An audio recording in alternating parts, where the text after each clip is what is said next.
NEET के लिए बस 6 महीने बचे हैं और ये 6 महीने कोई भी नीट एस्पिरेंट के लिए काफ़ी ज़्यादा क्रिटिकल है, क्योंकि यहाँ पे एक एस्पिरेंट अपने आप को रीबिल्ड भी कर सकता है, एक एस्पिरेंट अपना बना बना बिल्डिंग खुद अपने हाथों से तोड़ सकता है। आप लोग मुझे जानते हो नहीं जानते हो, मैं हूँ यूसुफ और मैं हूँ एम्स भुवनेश्वर का फर्स्ट ईयर MBBS स्टूडेंट। और आज के वीडियो में मैं आप लोगों को अगले 6 महीने का अप्रोच दूंगा, क्या क्या करना है क्या क्या नहीं करना है, सब अच्छे से डिटेल एक्सप्लेन करूंगा। और 6 महीने में मैं अप्रैल को इंक्लूड नहीं कर रहा हूँ। अप्रैल सिर्फ मॉक्स देने के लिए और उनको रिवाइज करने के लिए। जितना भी आपका पढ़ाई है, रिवीजन है, सब मार्च एंड तक मैक्सिमम ख़त्म हो जाना चाहिए। तो सीधा मैं वीडियो में आता हूँ। तो यहाँ पे मेरे को एक स्पेक्ट्रम ऑफ लोग देख रहे होंगे। तो यहाँ पे 4 टाइप के लोग हैं, ठीक है। सबसे पहले जिनको अभी तक कुछ नहीं आता, मतलब आसान से आसान चीज़ भी नहीं हो रहा है, हार्डली 200-300 नंबर आ रहे हैं मॉक में, ठीक है। दूसरा टाइप का है जिनका थोड़ा थोड़ा हो जाता है, मतलब इजी क्वेश्चंस हो जा रहा है, लेकिन जब 2-2, 3-3 चैप्टर का मिक्स, 2-2, 3-3 अलग अलग कॉन्सेप्ट मिक्स हो जाता है तो वैसे वाला क्वेश्चंस नहीं होता। तो ये हो गया दूसरा टाइप। तीसरे टाइप के लोग हैं जिनका स्टार्टिंग में अच्छा चल रहा था, फिर कुछ हो गया, मतलब अभी ठीक से उतना हो नहीं पा रहा और बैकलॉग हो रहा है।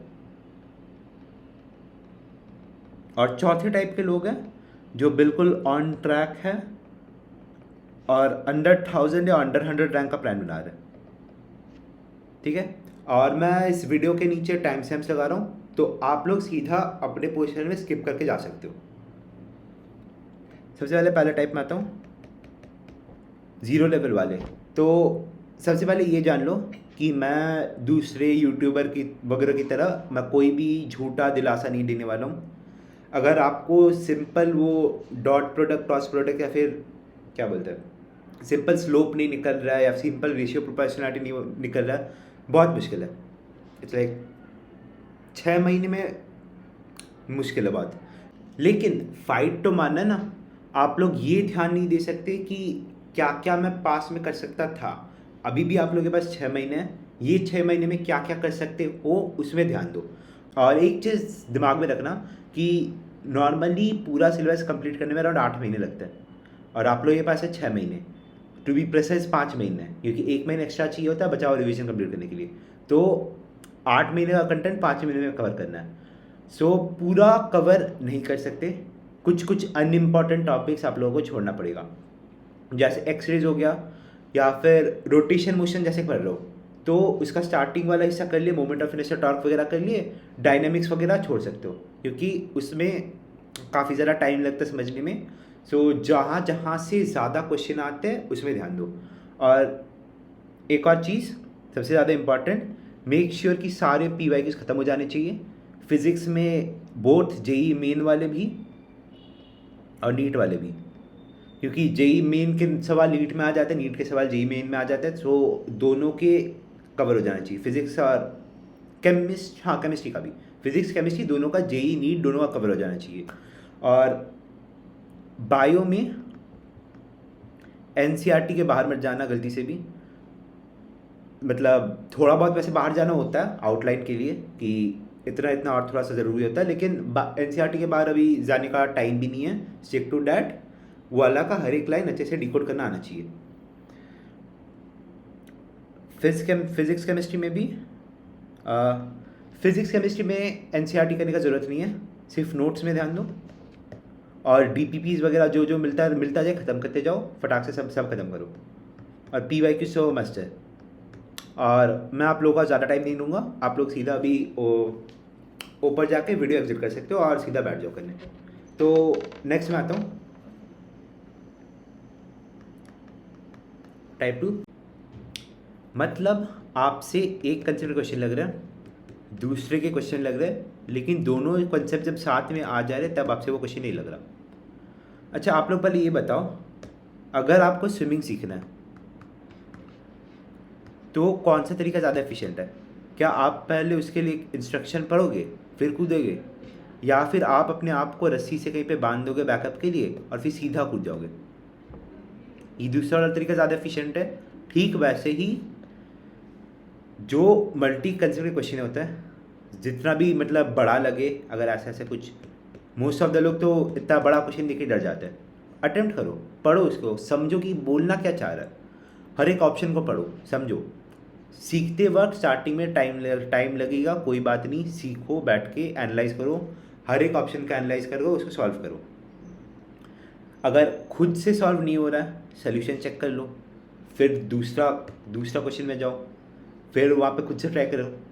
अगर नहीं मिल रहा, नोट से देखो कि ये वाला कंसेप्ट का नोट्स ही गो थ्रू करो, दूसरा वाला कंसेप्ट का नोट्स गो थ्रू करो, फिर अटेम्प्ट करो। फिर भी नहीं हो रहा, अगेन फिर सोल्यूशन देखो और उसको सीखो।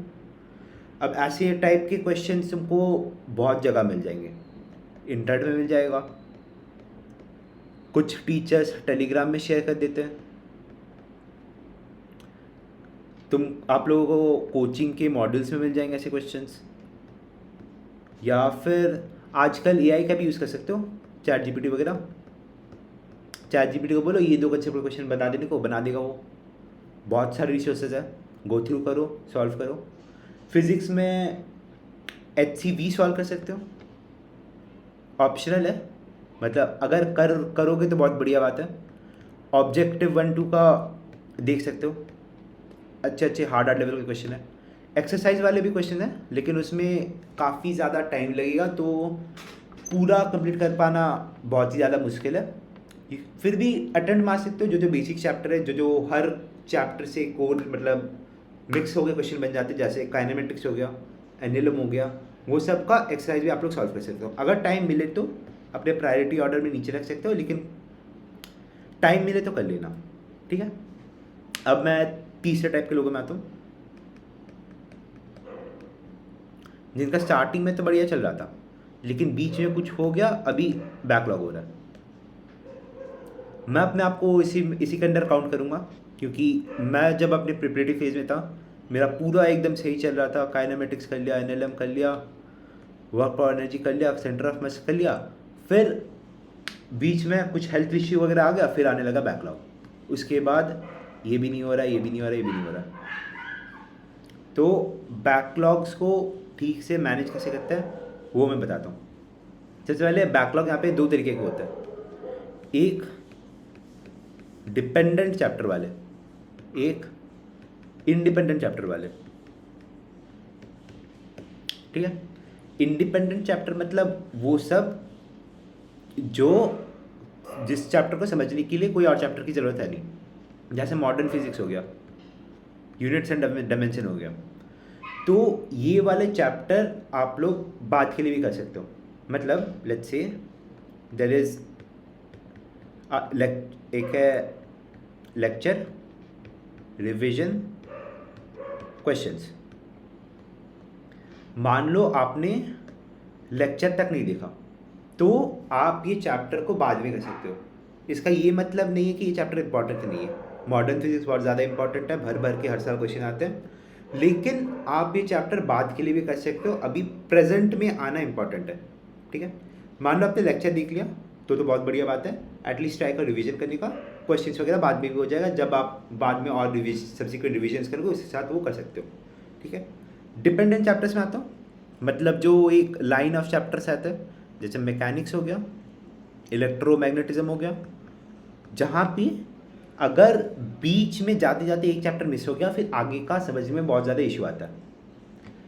तो यहाँ पे भी लेट्स से 3 पार्ट में डिवाइड कर लेते हो, लेक्चर हो गया, रिवीजन हो गया, क्वेश्चंस हो गया।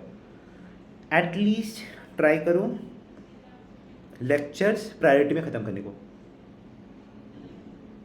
रिवीजन क्वेश्चंस हो ना हो, लेक्चर्स लाइव मस्ट ख़त्म करना हाई प्रायोरिटी में। इससे भी ज़्यादा इंपॉर्टेंट है, मतलब एज इन एग्ज़ाम में यहाँ से क्वेश्चन ज़्यादा आने वाले हैं, लेकिन अभी टारगेट है सब कुछ ख़त्म करने का, मतलब रैंक लाने का टारगेट है ना। अभी प्रायोरिटी में अगर यहाँ पे कोई बैकलॉग पड़ा है लेक्चर्स में, तो ये वाला प्रायोरिटी में ख़त्म करो, मौका मिले तो रिवीजन भी कर लेना। ये वाला चैप्टर अगर लेक्चर पेंडिंग है तो सब कुछ ख़त्म करने के बाद लास्ट में आप लोग यहाँ पे आ सकते हो, लेकिन ये भी मस्ट है, दोनों ख़त्म करना है, ठीक है। अब बैकलॉग्स कवर करने का 2 तरीका होता है, एक वीकली टाइम अलाट कर सकते हो, एक डेली टाइम अलाट कर सकते हो। वीकली यानी मान लो आपको संडे को बैकलॉग के लिए टाइम देना है। लेट्स से 2 से 5 मॉक हो गया, फिर थोड़ा टाइम इसको रिव्यू करने में लगा, फिर लेट्स से और 3 घंटे रात को दे दिए, सुबह 2 बजे से पहले और 3 घंटे दे दिए, 6 घंटे संडे को बैकलॉग क्लियर करने के लिए दे दिए।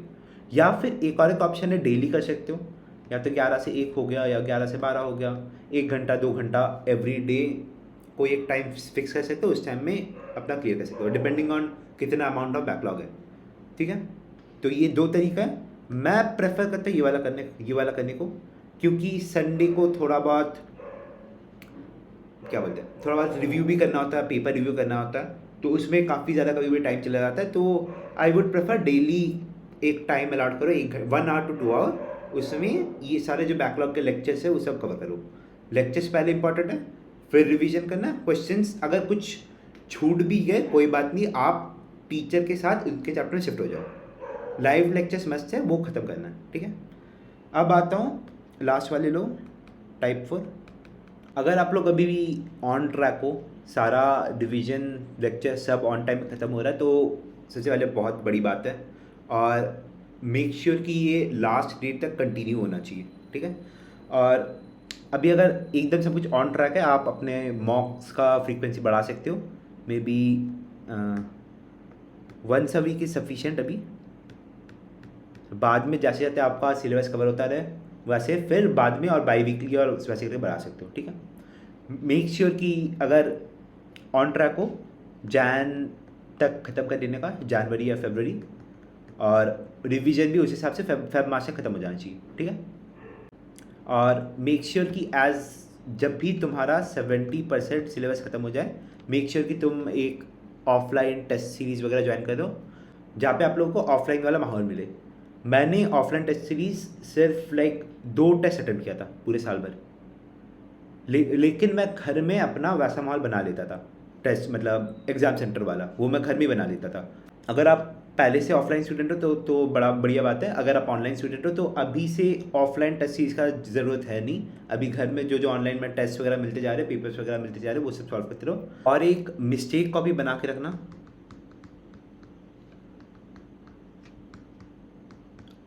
तीनों सब्जेक्ट का अगर टाइम मिले तो बना लेना, वरना फिज़िक्स केमिस्ट्री में उतना ज़रूरत होता है नहीं, बायो में बना लेना ज़रूर, क्योंकि वहाँ पे कभी कभी फैक्चुअल चीज़ें होता है, कभी कभी शब्दों में घुमा हुआ रहता है। तो बायो के लिए एक मिस्टेक कॉपी बना के रखना, वहाँ पे शब्दों में घुमाते हैं, और मेक श्योर कि वो सेम मिस्टेक दोबारा ना हो। और जितने भी आप लोग मॉक्स दे दो, मेक श्योर कि वो अच्छे से रिव्यू होना चाहिए। मॉक्स एफिशिएंटली रिव्यू कैसे करता है उसके लिए मैं अलग से एक वीडियो बनाऊंगा, वो मे बी नेक्स्ट वीक तक अपलोड हो जाएगा। लेकिन आप लोग जितने भी मॉक्स दे दो, मेक श्योर कि सारे के सारे मॉक्स अच्छे से रिव्यू हो जाना चाहिए, नहीं तो बिना रिव्यू के कोई भी मॉक्स देने का कोई भी फ़ायदा है नहीं, जब तक आप गलतियों को पकड़ नहीं रहे हो और उसको सुधार नहीं रहे हो। ठीक है, और आज के लिए इतना ही।